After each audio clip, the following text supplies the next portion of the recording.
Hello, this is Pamela with Pamela's Portrayals, and today we are going to discuss paper and the different types of paper and what they're used for. Watercolor paper can be used not only for watercolor but also for acrylic inks, India inks, and gouache. Today we're going to start out with just 4 different types of watercolor paper. There's multiple kinds and brands. Some are better than others. Some, the lower end, can work pretty good for a beginner. But if you're going to be somebody who's painting a lot, or you've got a lot of experience and you're producing professional grade products, then you would want to use the more expensive brand. Okay, so I'm going to start out here with the Strathmore watercolor paper. This is 140-pound watercolor paper. It will tell you down here, and it says that it is cold press. There are three types of what they call press on a paper, and when they run it through the machines, the paper, the rods can either be cold, so it leaves some texture on the paper. For example, this is just an old sample that I was using, and this is the Strathmore watercolor paper. And you can see there is some grain to it, like a little bit of tooth there. And that just kind of holds some of your water and your paint better than, say, a hot press, which would make it extremely smooth, almost like bristle paper. And here is a sample of a hot press paper, and you can't tell, sorry about the glare, but it's you don't see hardly any at all of the bumpiness of the paper. It's pretty smooth. The other thing I wanted to tell you about is this is a ringed paper. As you can see, it has the rings there, and so you would just pull that out. This is, I think, a good quality paper to start out with, and even intermediate. I like the Strathmore watercolor paper. It is, it's pretty sturdy. It's pretty firm paper, which I like. It comes in different presses, like you can get the cold press or a hot press. 140-pound is probably about the average weight of the paper. It just means how heavy it is, although I'll be honest, I think this feels heavier than a 140-pound paper. But like a 300-pound would be a really thick paper. But I like the Strathmore. Now there is something about the Strathmore, if you get the ringed paper, that I like, and that is when you're done with it, this back, you can take this ring off, and you can actually use this to tape down your paper. For example, if I was going to paint this size of paper, and you would take tape and tape along the edges, and that will help keep your paper from buckling. Watercolor paper does buckle, and depending on the weight and how it is mounted to the surface that it's on, will depend on how much buckling that you get. But this is real nice because then once you tape that on there, if you need to move your paper, you can move it any way. You don't have to worry about, bending this or anything. If you're wanting to pick it up, then you're not going to run your paper. But this moves real nice. So that's what I have used actually for a lot of my watercolor painting. Is I used a larger size, and I use it to tape my paintings on. We're going to go to another brand of paper, and this is the Canson. Now this is considered a taped edge because this, you pull it off of this here, you don't have the little holes and the fray at the end. This is also 140-pound paper, a cold press. So once again, it's got the bumps and the bumpy surface.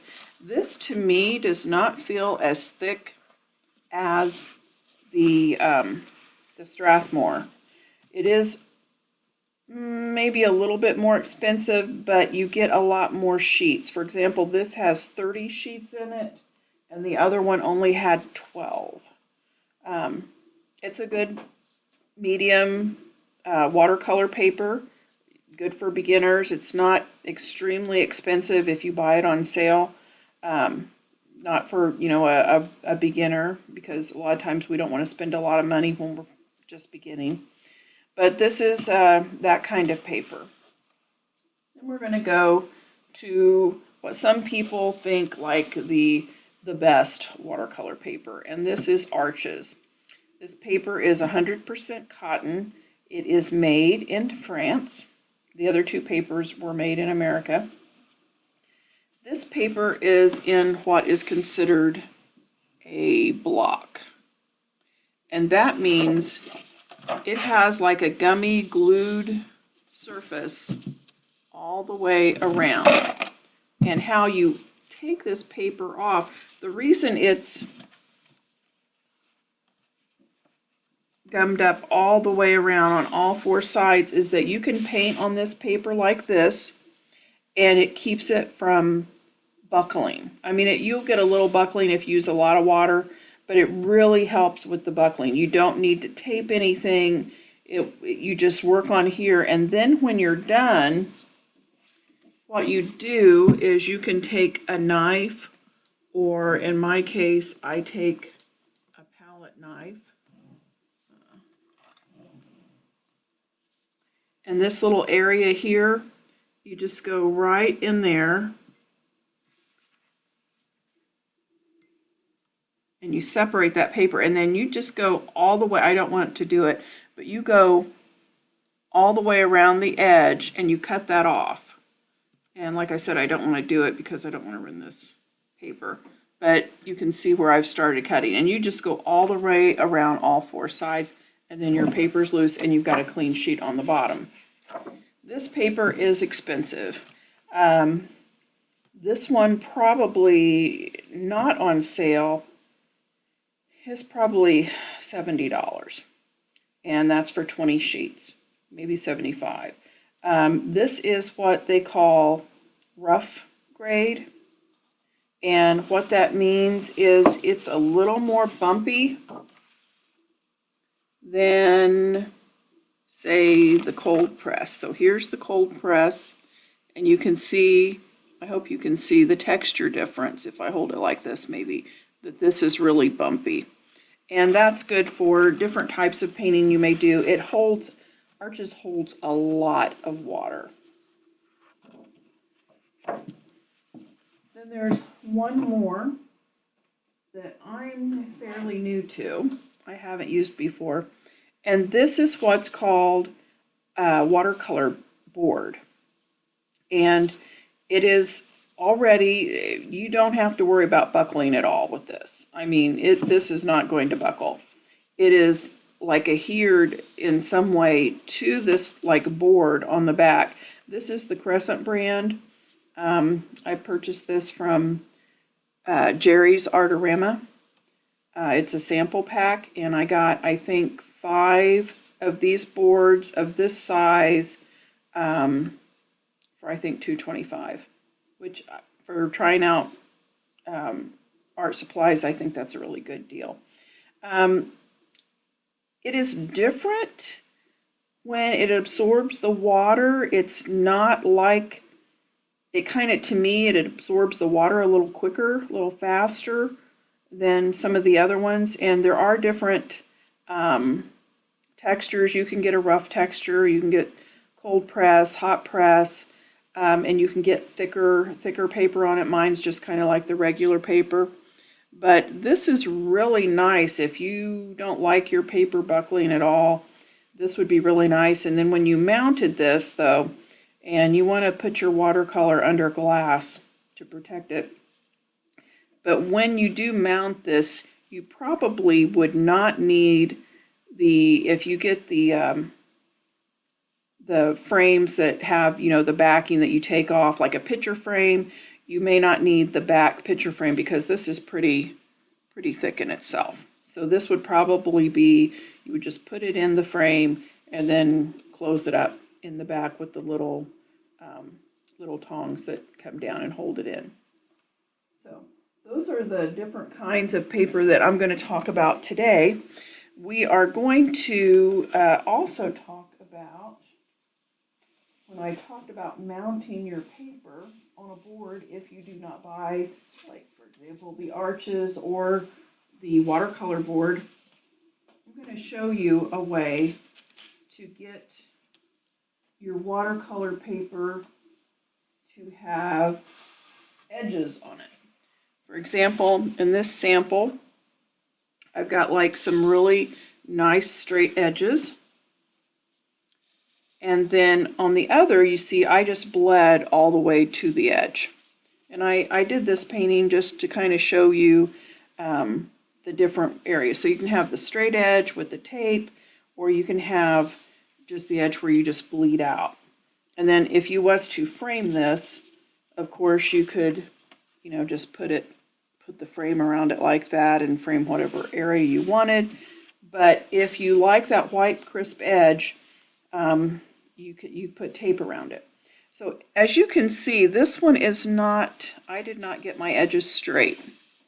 So this is kind of crooked. And so you're like, well, what do I do? If I want the crisp edges all the way around it, how can I get it straight? Well, the answer to that is you make a template. Now this template was made out of just cardstock, and it's kind of a little bit wobbly cardstock, really. But you could take, say, the Strathmore, the one in the yellow. That's a pretty sturdy size, or sturdy paper, and you could cut out a template on that.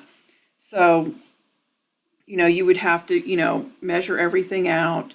This is a 5x7 template. Measure everything out, and then my husband actually made this template. He put little dots here, little corners, that you can actually put then on your paper. So if I was going to use this paper, I would, let's see, I've already started on this paper here. So let's say I want to use this paper. So I put the paper down and I make sure it's straight. And actually, if I use the larger paper, I guess that would make more sense so you could see it. Okay, so I would want to make this straight, and I would just measure to make sure that it's, you know, the same distance apart. Like this is 1.5 inches. I would want to make sure that this one is the same. So you'd have to, you know, put that where it needs to be. Then you just take a pencil and put light dots where these holes are. Then that will leave you with this. So now you've got these little dots, and that will tell you you want to have the focus of your painting inside this area. If you go outside this area, it will not be in your framed painting.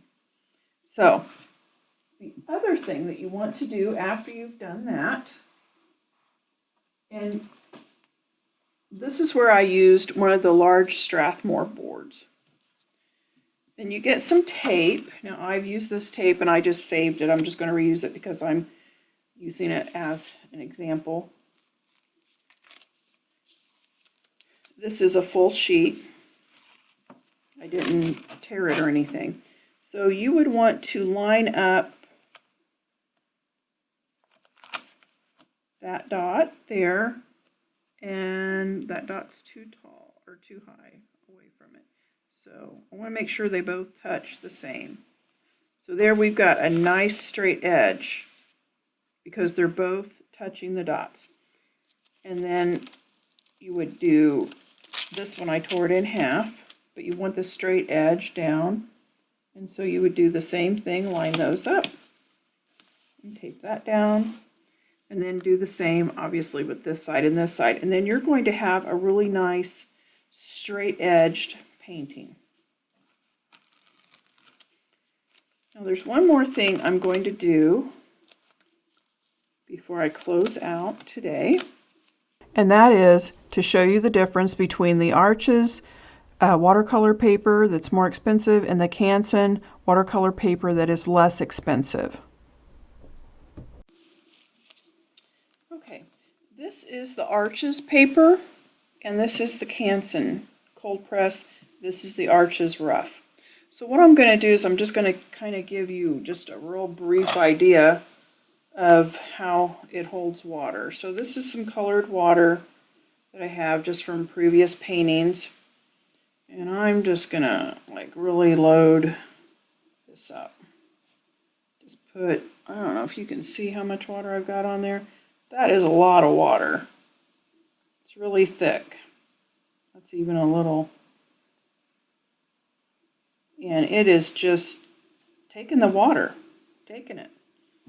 And you can rub it. This is a synthetic brush, so it's kind of scrubbing that. Now, I'm not suggesting you do that, but scrubbing the paper, and the paper is not coming off. And that's just really some thick water there. Now let's go over to the Canson. And it takes water too, but not as well. This is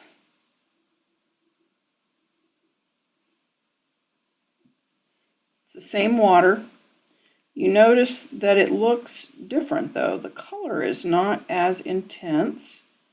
I am scrubbing it. I'm not having any paper come off, but it doesn't appear to soak in as easily as the paper, or as, I'm sorry, the cotton watercolor paper. They call it paper, but it's cotton, made from cotton.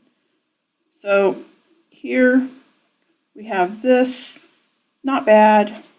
This, when you feel it, it just feels different when you're taking your brush over it. So the Arches is obviously the better paper. You're going to get some really nice looks on it, but it is really expensive. So I think the Canson or the Strathmore would be, but see, now I'm doing the very same thing, and you see how it looks different?